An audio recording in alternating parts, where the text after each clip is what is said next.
Have you ever met one of those people who just can't be stopped? It's like they're unstoppable. Yeah, I have. Me too. What's their mystique? Nothing stops these people.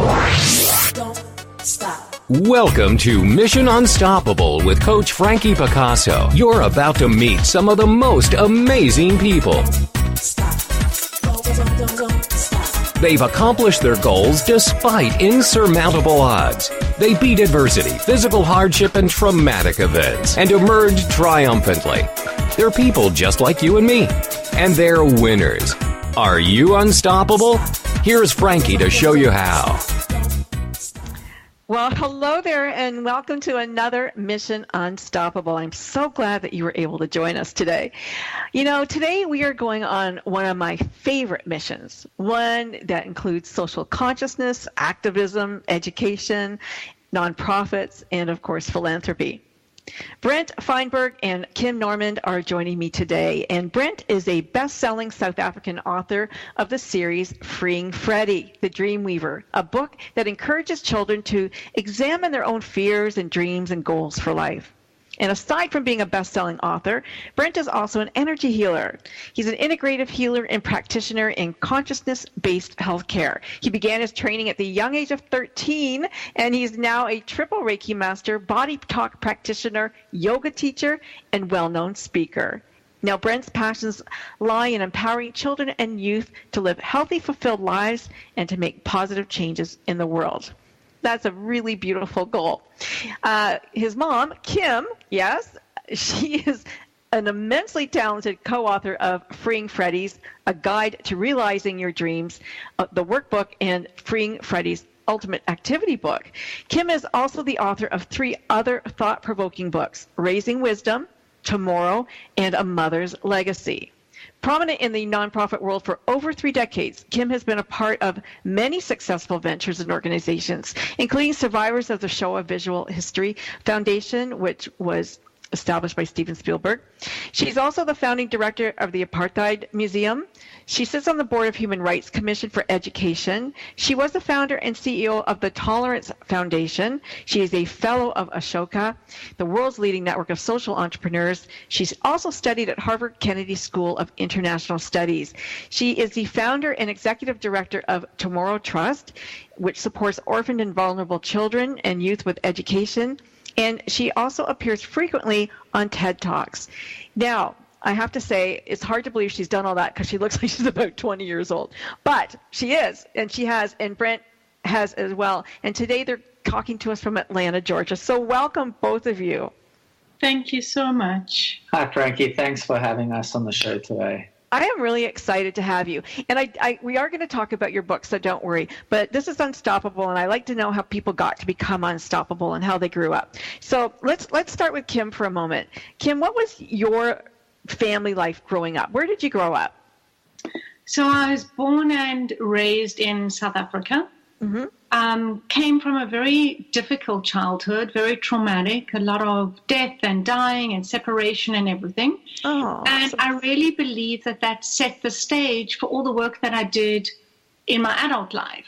Mm-hmm. You know, I do believe that you have certain characteristics and personalities as a child, and then once that's nurtured and developed, it definitely sets a foundation for who you're going to be or want to be. And so making a difference and giving support to other children that I didn't have was definitely a priority in my life. Mm-hmm.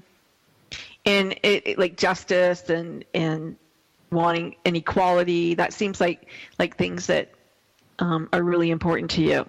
And definitely for me, potentiality is a big, and you cannot reach your potential if you don't have the other aspects around you. And go ahead.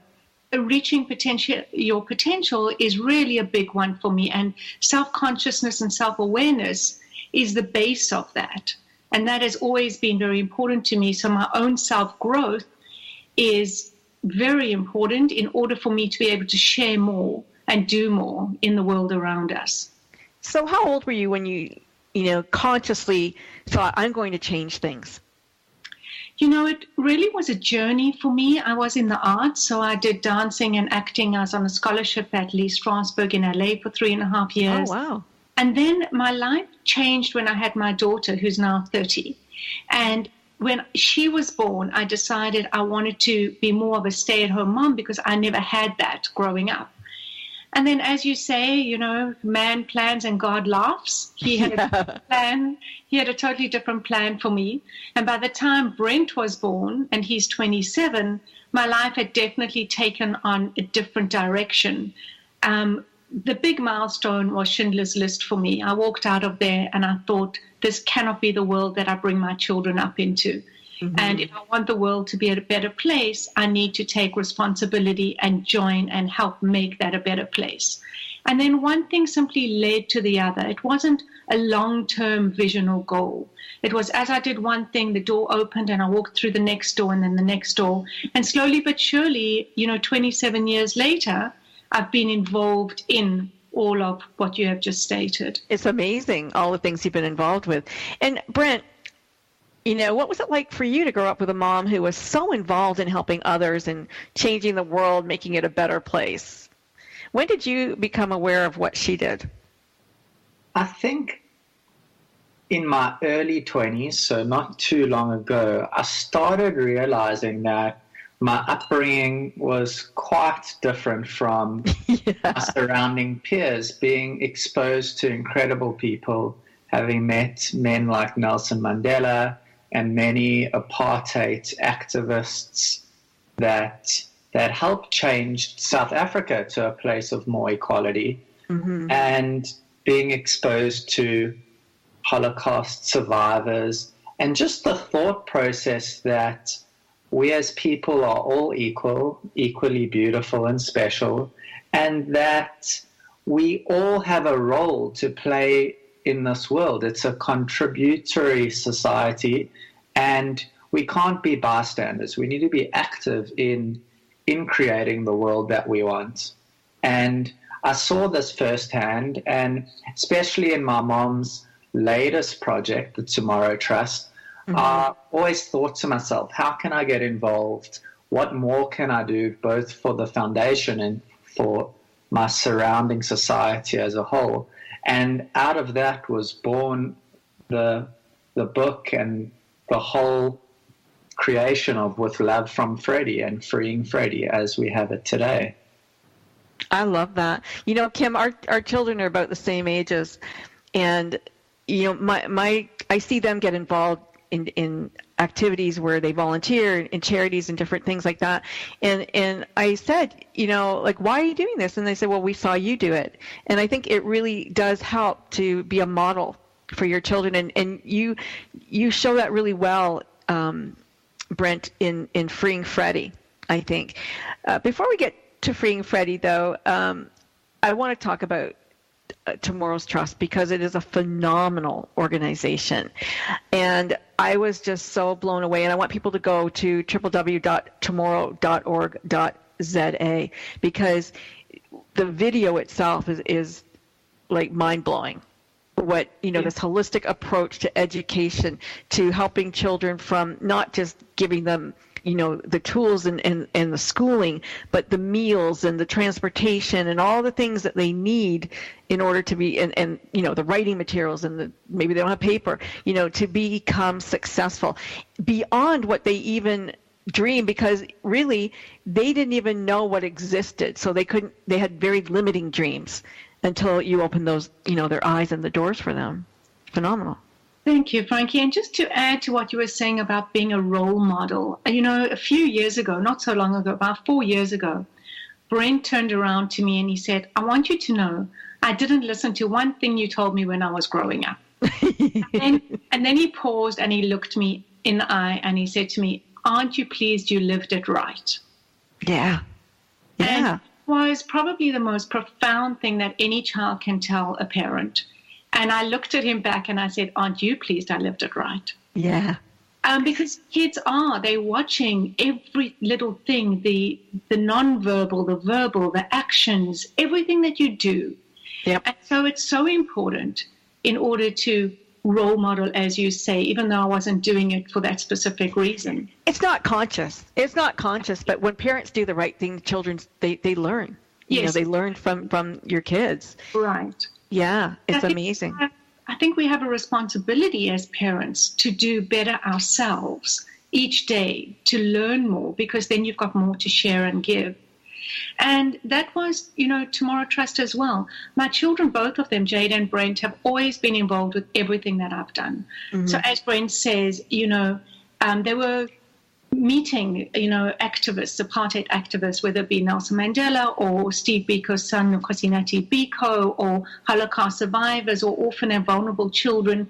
They've been very much part of my world because it was just a natural way of being. It wasn't work one side and then on the other side. So did you come from a Jewish background? Yes, we are Jewish. Yeah, so am I.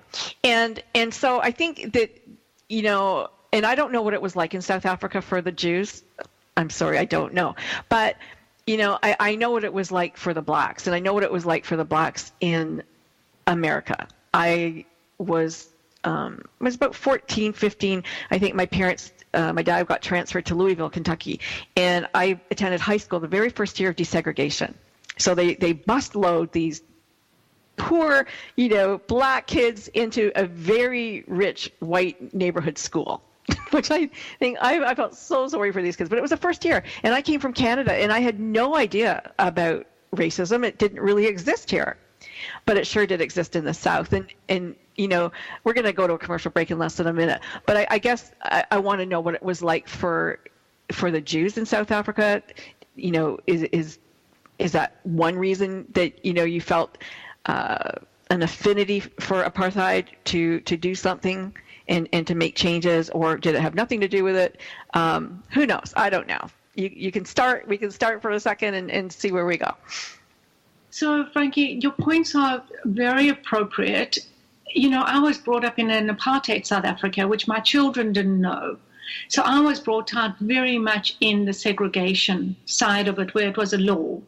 Whereas now the kids are not brought up with that at all. They don't know what race means. That's a wonderful thing for that. We're going to go to commercial break, Kim. I'm sorry to stop you. When we come back, it's a great place to come back. What does race mean? And we are listening to Mission Unstoppable Radio. My guests today are Kim Norman, her son, Brent Feinberg. Be right back. Stop listening. Mission Unstoppable with Coach Frankie Picasso will continue right after these messages. Stop. It's words you never heard. Here are some tips from the popular UK internet site BuzzFeed to help make your life a little more fun. Next time you catch a cold, try adding a touch of magic by holding a handful of glitter in front of your mouth just before you sneeze. By the way, here's a word coined by a Canadian disc jockey for that feeling you get just before you sneeze. Anticipation. Hey, slang is just language with its sleeves rolled up. The actual medical term for sneezing is sternutation. Here's a suggestion from one techspert for making a cell phone last longer. You can double the battery life of your cell phone by simply putting the darn thing down. Well, that's plain old rumble gumption, which is another word for common sense. It's words you never heard. I'm Carolyn Davidson, and you can have fun challenging your words you never heard vocabulary with my free app, Too Funny for Words. It's the Fitness Minute with fitness expert Annette Hammond. Improper posture can lead to low back pain, but exercise can alleviate some of the pain.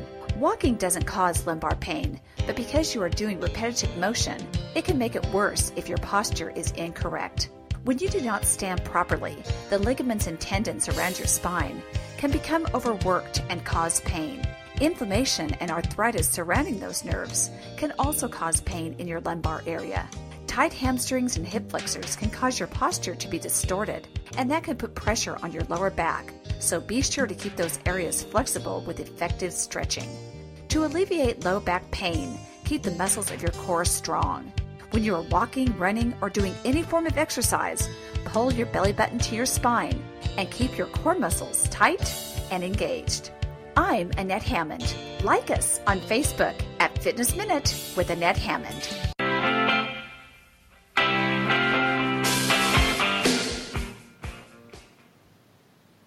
And you're listening to Mission Unstoppable Radio. And before I forget, I just want to to mention the shooting that happened on the weekend. The station is in Texas. My producer, Ben, you are in Texas, and I'm sure that you guys are still reeling because it's so close to home.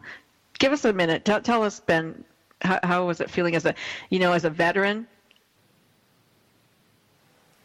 Well, yeah, it was definitely a surprise. We were watching a movie, and my phone didn't beep, and then to find out that it was in San Antonio, which is like 5 hours away. Yeah, it must have been really so horrific, just so horrific what's going on. That's another show, but I just wanted to mention that, and our prayers and thoughts are with the families, and try to send them healing as much as we can. I'm sure they're still reeling themselves. Kim, when we went to break, we were talking about race and what it was like to grow up in a segregated society and now a desegregated society. And are there still hard feelings on in South Africa? Do they still harbor both ways? To Ben and everyone in Texas, our hearts are with you. It's a horrible, horrible experience for anyone to go through, whether it be personal or in your community, let alone in the world. We're all touched, we're all connected. Absolutely. To answer you, Frankie, yes, I don't think the entire world simply goes through events or situations and then is fine. Mm-hmm. Of course, there are still a lot of challenges in South Africa. It's a beautiful, beautiful country. And the man on the ground gets on very well. There's still discrepancy, but it's not simply, it's so complex and so multi-layered. It's not simply about apartheid now. It's about a government who is taking advantage of power, taking advantage of people. And we need to get to an equilibrium where people have a voice and where rights are upheld right across. And that's what they're struggling with right now. Wow.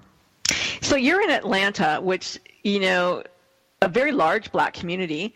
Yes. And I suspect a fairly racist one, too. What are you finding out? What's very interesting being South African is that we have found that South Africans have less issues around race than what we've seen in America. The segregation here is way worse than what we understand. And I really do believe that if you haven't named it, you don't own it. And so it's managed to run under the radar for so long, and now it's all coming out. We're actually doing the book launch at the National Center for Civil and Human Rights, who are doing the most superb job around bringing this conversation to the table. And I think that this conversation in America really does need to be brought out to the open and be honest and authentic now. I read that you had that you were at that center and that Wolfgang Puck was your chef for the evening. Did this happen a couple of days ago? No, it's happening on the 29th. On the 29th. I got it wrong on your calendar on the website. Derek Kayonga, who's the director, who's also African, will be speaking, and he's truly dynamic. How exciting is that? Wow. Yeah. Congratulations, Brent. Thank you. Thanks. I wanted to, let's talk about Freeing Freddie. There are concepts in this book. And before I forget, Daniel Clark, you're a immensely talented illustrator for the series. Let's mention him because he is, amazing. And he's a South African-born artist and animator illustrator. So yay for him. Truly wonderful. Yeah. Was he a friend, or did you pick him out from? We picked him out from some of his work that we came across in the media and through connecting with a firm that he was working with previously. He did a brilliant job. Really, really beautiful book. And the workbooks and the activity books, just incredible. What age group were you targeting? So initially, I wanted to write a story that could speak to all people. And I feel like Freeing Freddie definitely does that because it's written in layers, in parables. So 5-year-old children take away a powerful message from it, as well as adults and teenagers. And that is why we did the workbook and the activity book. So the workbook is for ages 12 and up. It's for teenagers and adults. And it's to integrate the incredibly important lessons that are in the story of Freeing Freddie the Dream Weaver. And the activity book is for ages 5 to 10 years old. So Freeing Freddie is an amazing tool for all people, and it opens a conversation up. And that was its intention, is to bring into awareness, into the consciousness of all people, things like how to let go of fear, what are your dreams in life, how do you go about creating them. Like you've got, with these children, because I was okay, it really has a lot, like adults, you're going to learn a lot from this book. You really are. But there's self-awareness and affirmations and intention, tools of self-discovery like meditation. I know that you said, 5-year-olds are going to take away what they're going to take away.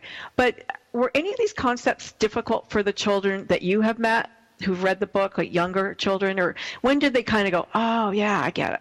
No, I've found that because the concepts are really simple, children really grasp them easily, and their minds are not yet conditioned in the way adults are. So they are more open to understanding these concepts. A lot of the concepts are innately there. So it's very normal for children to grasp them. They resonate or connect with it with a very easy way of intuitive understanding. Like you've got a visualization audio in your workbook. I love that you have a brownie recipe in your activity book. You talk about love and compassion, which is something that I think today we really do need to teach children about compassion. There's so much going on in the world, and we do get compassion fatigue, but we still need to keep that, those doors and lines and, conversations going. Have you encountered the fatigue in the work that you do, either of you? Frankie, it's very interesting when you say the fatigue. I don't see it as that. I think that if you understand who you are in the world and that you understand that you're connected to everyone, then you feel for everyone. Yeah. So it's more about empathy, understanding, and connection. And how do you get tired of that? Then you're basically saying getting fatigued of yourself, really.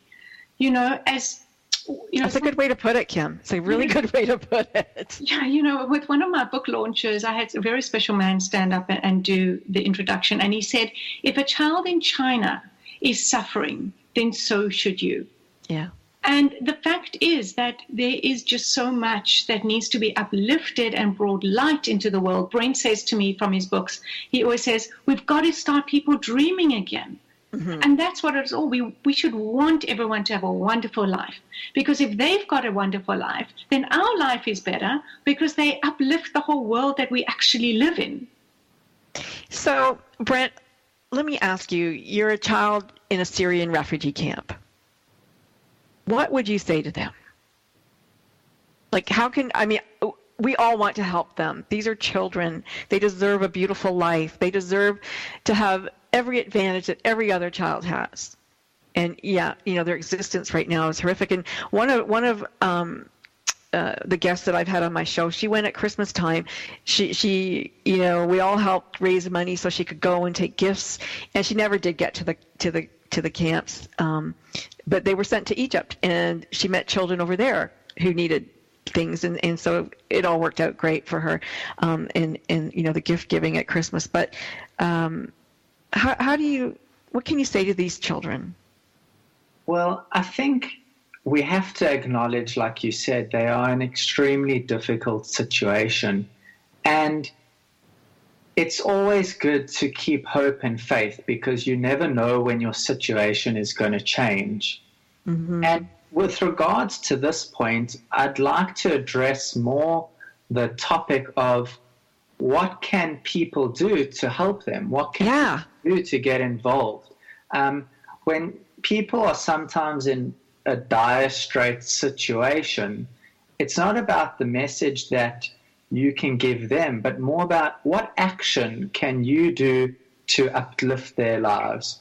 What responsibility and role can you play in impacting your environment? Sometimes it may not be available or accessible for each person to help a person in a refugee camp. It might be in a different country or not in your direct environment. That's why it's important I try not to look at global issues on a whole, as rather looking at subjective things and say, what can I do to improve my world directly?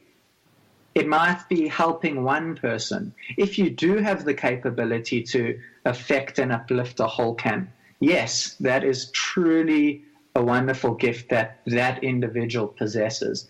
But every person has the ability to uplift their surroundings in their own way. And it's an individual process about asking, what can I do personally? And each person has different capabilities, so it's not a tailor-made solution. And not only that, added to what Brent is saying, each person has their own life purpose and passion.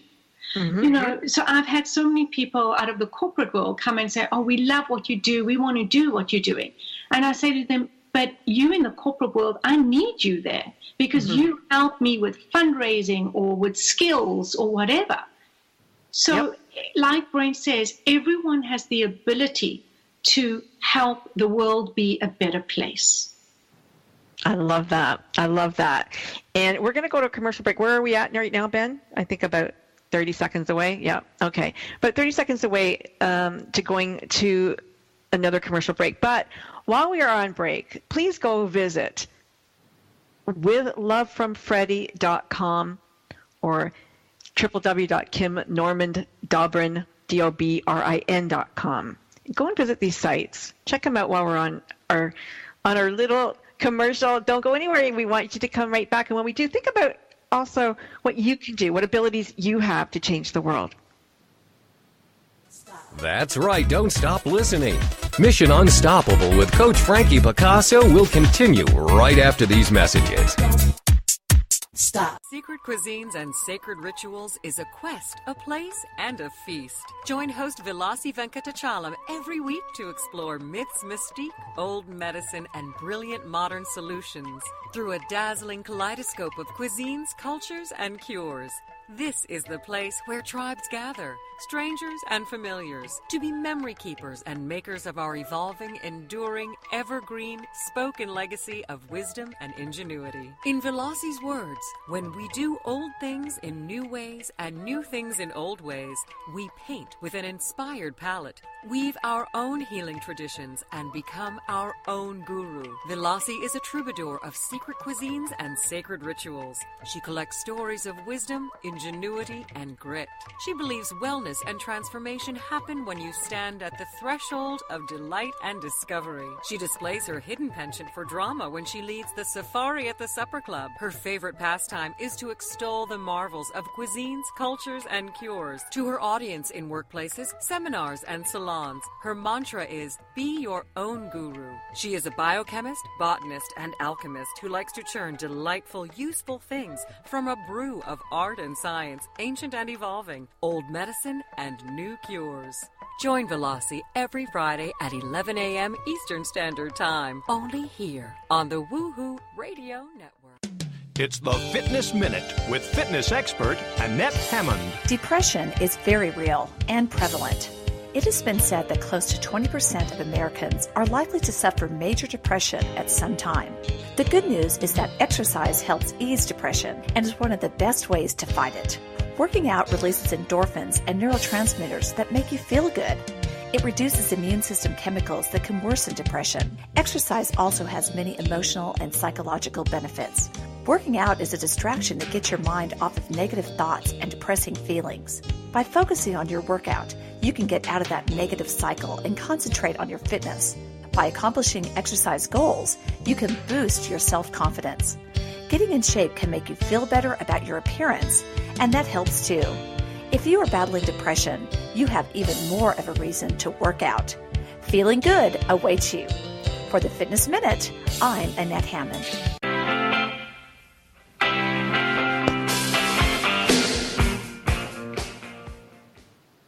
Well, I hope you had a good time thinking about what you can do, what abilities, special superhuman powers you have to change the world, because each of us does have that. And Brent, I think what you were saying is that since each of us have the ability to make a change or help somebody else, that even if it's in our own neighborhood, that ripples out into the consciousness of the universe. Is that what you were saying? Yes, that's exactly what I'm saying. We live in a world, planet Earth, that it's a unified field of consciousness. It's one Earth, one planet. There are no borders by nature. If you're buying a consumer good or a product and it affects the environment on one side of the Earth, that affects you wherever you are in the world. And that goes for any business you take part of, anything you partake in. It completely ripples out and affects the whole world. So we should start by just being kind to those around us, and gradually our impact will become greater and greater. So one of the things that I've noticed a lot of, obviously, because in the media, we love to watch the accident. We like the crisis. We like the, all this negative stuff. And so, like the good radio, we really try to balance and say, hey, you know what? It's not all bad. Like, it's not all bad out there.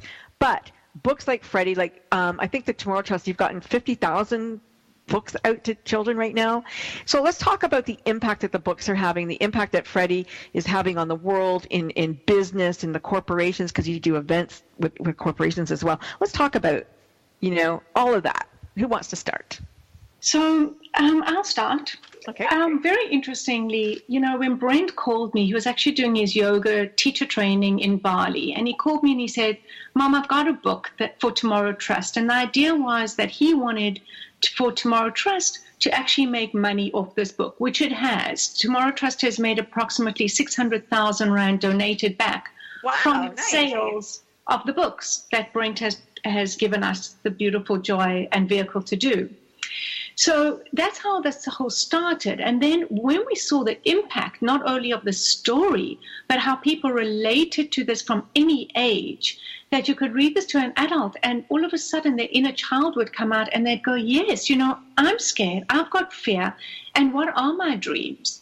Then we put together the activity book and the workbook. And the activity book is really fun. It's got stickers and games and crafts and everything, because Brent's, one of his passions is that he believes that parents and adults have got to disconnect to children and youth. And this book and exercise actually helps bridge that and opens a conversation. So we do workshops for little ones right from the age of 5 all the way through to corporates, whether that be at PepsiCo or IQ Business or BB&T or wherever, and hugely successful because the conversation around fear doesn't exist. People don't like to talk about fear. It makes them feel vulnerable and fragile, and they feel that it's inappropriate. And through this way, we try to show people that fear is normal. It's a normal human behavior and belief system and understanding, but it's what you do with that. And how do you build your dreams? Building your dreams is very difficult if you're stuck in fear. To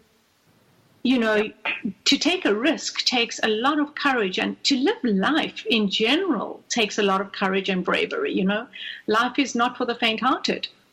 And yet we've got so many children and so many adults who are on medication just to cope with daily life, or they have ulcers or anxiety. In America, apparently 1 out of 8 children have anxiety issues. Yeah. So do their pets. Yes, exactly. Exactly. Yeah. Yeah, it all filters, and it just shows you how, in your book, Brent, Mr. Cotton said, the truth of the universe, all things exist as one, and the only truth about us is our very being, and that we exist is that truth, not our labels, not our names or titles or anything that we do. We're all beings of light, and this is the truth that we are all equal. And I love that. I mean, I love that you're teaching them that their place in this world is not just for them. They're connected to everybody. It's not an easy concept, really, but it is easy. Yes, exactly. And that's why I'm so passionate about teaching these things to children, because it's much harder to learn these valuable life lessons at an older age, because these things take practice. Having the understanding that dreams take time to materialize. And when I speak about dreams, I also mean things like we all dream of having peace in our lives, having peaceful family coexistence, having love and compassion. These are our inner dreams. I'm not talking about what society dictates to us. A dream can be anything, but it needs to come from within, from that place of passion and purpose within each person's heart. And in order for you to have peace, love, and compassion in your lives, we all need to have a sense that we are connected, that we are all equal, equally special and beautiful, and that we can honor and respect all people in life. And I can see how the children would grasp this a lot quicker than the adults. I have a book as well, a couple books, and one is really a prescription for change and so adults come with barriers. They come with, belief systems that are destructive to their well-being. And so they would read this, and I'm wondering, when you do talk to corporations or talk to adults, do you also come with, a method to help break down their barrier so that they can hear this and understand how to do it? Yes, definitely. That is the process of the workshop, that we engage with the members of the corporation, and I take them through a process that engages them in what are your fears, how do you let go of them, actually getting people to participate. And while doing that, getting people to open up, share their dreams, knowing that it's okay for people to express their dreams, express their fears in front of others, that it's completely normal. We need to be able to connect with each other in a way that is normal, and a way that shows that it's okay to be vulnerable in all settings, and that we're here to support each other. Humanity needs to support each other in all facets of life. We community beings. We're not an island, as the saying is. I was really fortunate. I had a dad who allowed his children to dream, and I also allowed my children to dream, and one of those, is supporting your child in their dream when is probably not going to happen anyway, but you do it because it's what they think they want, or what they want. Who knows? They may really want it. And I think that's really important. And when we have big dreams, and some people are really big dreamers, I've always been a big dreamer, who you hang out with is very important, and who you tell about your dream is important, because the people with the fear are the dream slayers. Yes. And maybe it's your parent. I agree with you. Yes, and to know that your dreams are always going to develop, evolve, and change. And if you go within and you begin to learn and understand yourself, then whatever dream, whatever goal you're setting, if it's designed to help develop your true self, as well as to help your society around you, then the learning you'll gain from all those experiences, even if your dream shifts or change, will carry you to the next goal or dream you set for yourself in your life. Kim, the idea of being socialized, we're all socialized, and our children are socialized by, parents, grandparents, school, society. It makes it difficult sometimes to be the real you, because people have so many other expectations for you. What would you say to that? Frankly, I think that's one of the biggest problems in our world is how do you be authentic? Yeah. How do you feel okay within your own skin in order to be that?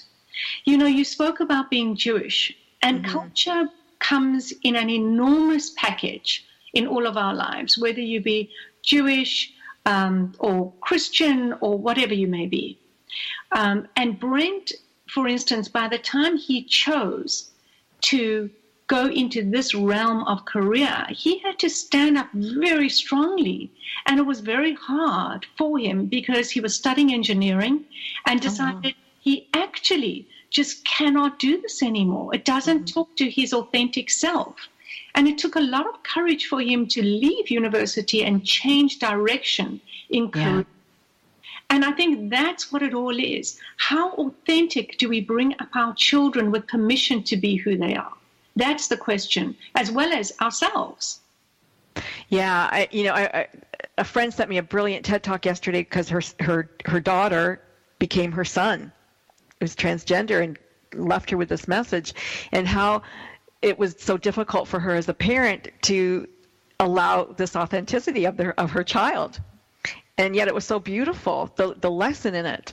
Right. And it's something that we all need to learn. It's, let people be authentic and be authentic ourselves and love ourselves for it. And it's all those masks that we are taught that, the biggest gift that you can give yourself, if you are the same person, whether you are sitting with your children at home or by yourself or with your friends or even in a professional situation, if that's the same person, you're winning. Yeah. When you have to change persona, that's when you have to question. And obviously we've got the best role model, and that was Mandela. It didn't matter to him. He didn't have to wear a fancy suit. He was who he was wherever he was. Yeah, what a beautiful human being. Beautiful. And he went through his own challenges, Oh, my gosh, yeah. He had to find that place within him. And, he went through trauma that we hope none of us have to ever go through. Oh, yeah, just unbelievable. But what a human spirit, and what a lesson he left for the rest of the world. We are going to go to our last commercial break, and I feel a little sad because I just love hanging out with Brent and Kim. Thank you. That's okay. You're going to get to hear more of them. Don't worry. So when we get back, we'll talk more about, there's so much to talk about, really. And we're talking about authenticity, learning about yourself, consciousness. Think about it while we're gone. We'll be right back. Don't stop listening. Mission Unstoppable with Coach Frankie Picasso will continue right after these messages. Stop. It's the Fitness Minute with fitness expert Annette Hammond. To lose weight, we know that each day we need to burn more calories than we take in through eating, and exercise burns more calories. According to Discovery Health, a 150-pound person will burn about 60 calories while taking a 1-hour nap. 1 hour of sitting and watching television burns about the same. But if that 150-pound person takes a 1-hour brisk walk, then say goodbye to more than 250 calories. Cardio exercise like running, biking, swimming, and brisk walking are the best modes of exercise to burn the highest amount of calories and will get the endorphins flowing in your body. Those feel-good neurotransmitters boost your mood naturally. So use exercise to burn calories, lose weight, and to feel good. I'm Annette Hammond. To hear other fitness and weight loss tips, visit our website at AnnetteHammond.com. This is the TogiNet Radio Network, radio with a cutting edge. It's words you never heard. Got a lead foot? According to state troopers, here's what not to do when you get pulled over. Don't be a lachrymous and start crying right away. It doesn't help. But if you're under 20, crying won't be held against you. Don't ask for a break, and don't yell or start any argy-bargy. And one trooper said, if they're going to flirt with me to get out of a ticket, it would probably insult my intelligence. But unfortunately, I don't get hit on all that often. So flirting or being a gill flirt won't work. Did you know that 15% of all drivers get 76% of all traffic tickets? And the odds of winning if you challenge a traffic ticket in court are 1 in 3. So what should you do when you get pulled over for speeding?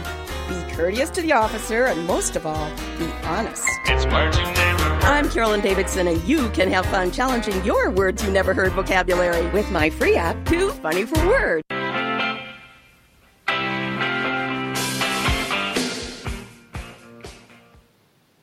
So fear. How would you like to get past your fear so that you can live the life you really want to live? You know, too often we do things for others, our belief systems. We don't always question our beliefs. And it's funny that, you know, as a coach, when I work with people and you have them start to question what their belief system is, very often it's not even their own beliefs. They belong to somebody else. So that's something for us all to think about. And that's why Freeing Freddie, the Dream Weaver, it's such an important book, because so many of us are held back by our fears. So Brent, job well done. Thank you. And, Thank you. You know, I asked your mom on break if you were going to write another book, and she told me that you have one launching in January. Do you want to tell us a little bit about a preload? So yes, the next book is called Revealing Freddie, The Light Within, and it's all about unity and the gift that each person brings to the world and how to reveal that to ourselves and others. I so love that idea so much. This is such a great, you know, what gifts do we bring to the world? And I'm sure when you talk to people, they don't think they have any gifts. And yet everybody has something. Yes, that is completely true. So did you interview a lot of people for your book, or? Not directly, okay. But I've read so many other books and gained so much experience through travel and trying so many different things, and everything that you are and experience goes into your creative work. Absolutely. So all the wonderful people I've met over the many years and all those influences has to come out in this creative expression. So your mom says, you know, you were in Bali doing yoga, teaching yoga, and you had this idea for this book. When were you in Bali? I think it was about 4 or 5 years ago now. Okay. Very cool. My son was in Bali too, and as a photographer he went, and it's so interesting just to see how, you know, our children just end up in the same places in the world. It's pretty cool. Well, Bali is an incredibly beautiful place, and the story of Freeing Freddie the Dream Weaver, as people will see from the illustrations and the story itself, is deeply rooted and connected with nature. Mm-hmm. And Bali is one of those places that isn't highly developed and still gives people the opportunity to connect with the raw beauty and inspiration that is nature. I mean, nature's really, you know, it's funny because, you know, you think about the future and how in you know, one of Joni Mitchell's songs, they talk about you're going to have to visit a museum to see a tree. And even, you know, today kids see an animal, they go, what is that? They're not connected. And so I wonder, you know, how important is nature to the development of ourselves, of our consciousness? What do you think? I think it's extremely important. We cannot survive without the air that trees give us. Mm-hmm. Just having the awareness that every molecule of oxygen you breathe comes from Mother Earth. It comes from the trees. And it's important to recognize that when we know that our life is an essential part of the earth and that the earth is an essential part of us, mm-hmm. we will strive to engage with it in a much more healthy way. We'll be much more aware and conscious of the things we consume, whether it be food or products, and the way it affects the earth, and the way we conduct business. Questioning ourselves, is the business we are part of, how does it affect the earth? How does it affect the people in the countries where we are sourcing our goods? It's very important to see this concept of we as one people connected with the earth as a whole. I can't remember who said it, but somebody said the time to plant a tree was 20 years ago. I don't know if you know that quote. But, it's so interesting. You start the book off with Freddie fills his lungs with air. He takes 5 big breaths. So many of us are shallow breathers today. Is it because we're just so rushed we don't breathe? Like, what is it, the importance of him taking these big breaths? So taking deep breaths, first of all, creates present moment awareness. And so it creates a place where you're not living in the past, worried about things that have happened, or living in the future, worried about the future. You're in the present moment, breathing, focusing on the breath that gives you life. And this is very grounding, as well as frees you from things like anxiety. When you live your life with present moment awareness, you're completely peaceful. You have inner peace. And just the process of taking deep breaths, filling the diaphragm, helps you to let go of emotions that are stored in the abdomen. It relaxes the brain. And from there, you can function as a much more integrated and peaceful human being. So are you going to give Freddie any of your gifts in the next book? Well, I think of Freddie as not myself, but as a representative of every person. Freddie could be a boy or a girl.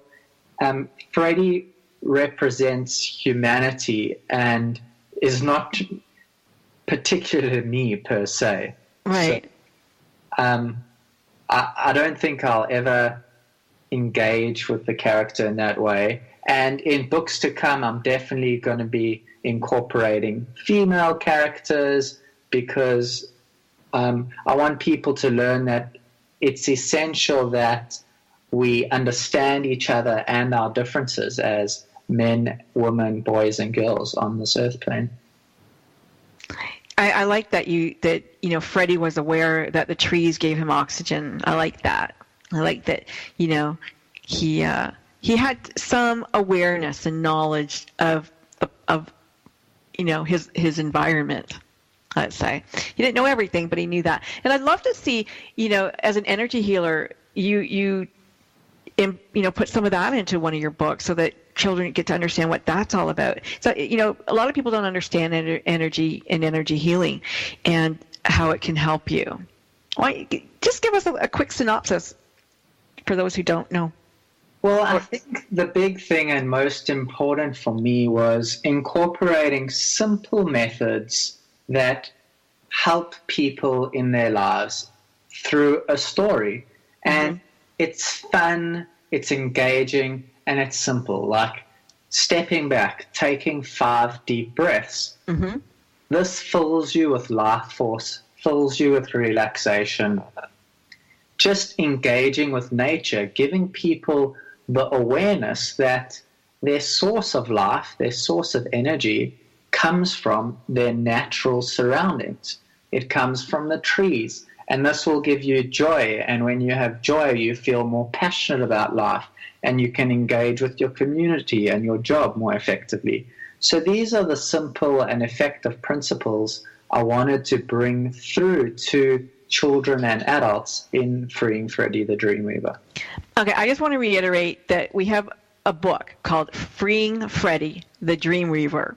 Then there's an amazing guide to realizing your dreams, and it's Free Freddie, and it's your workbook. And in the workbook, there are actions that you need to take, and you have to write down your fears. Like, I fear that I'll never have enough money to support myself, could be one. I fear being alone, could be another. I fear failing my exams, and another. So parents, and you can be writing down what you fear. Your children will have very different fears. I don't know if they're going to fear about not having money, but they might fear about a bully at school. And it opens up all kinds of conversations that you can have with your kids, analyzing these things and just all kinds of wonderful things. Close your eyes and picture yourself. So it's learning to to start to meditate, or learning to take yourself away and tune in to who you are. Then there's another part, and there's an activity book, the ultimate activity book with stickers, as Kim was saying. It's a lot of fun. This is a beautiful, fun series. It's illustrated beautifully. There's all kinds of things to do, and it really, I think, one of the most important things is that it opens up conversation between people. It helps people with self-awareness and consciousness, and it really helps you identify your place in the world and how important you are to everything that goes on. Yes, for me, dreaming is the first process of creation. Before anything we create or invent in the world, whether it be a building, a business, it starts with a thought. It starts with the thought process. And then after the thought comes those actions. When it comes to fear and overcoming your fears that are standing in your way, you need to know exactly the fear that you're dealing with. Because if you don't know what it is you want to let go of, how can you even begin to let go of it? Right.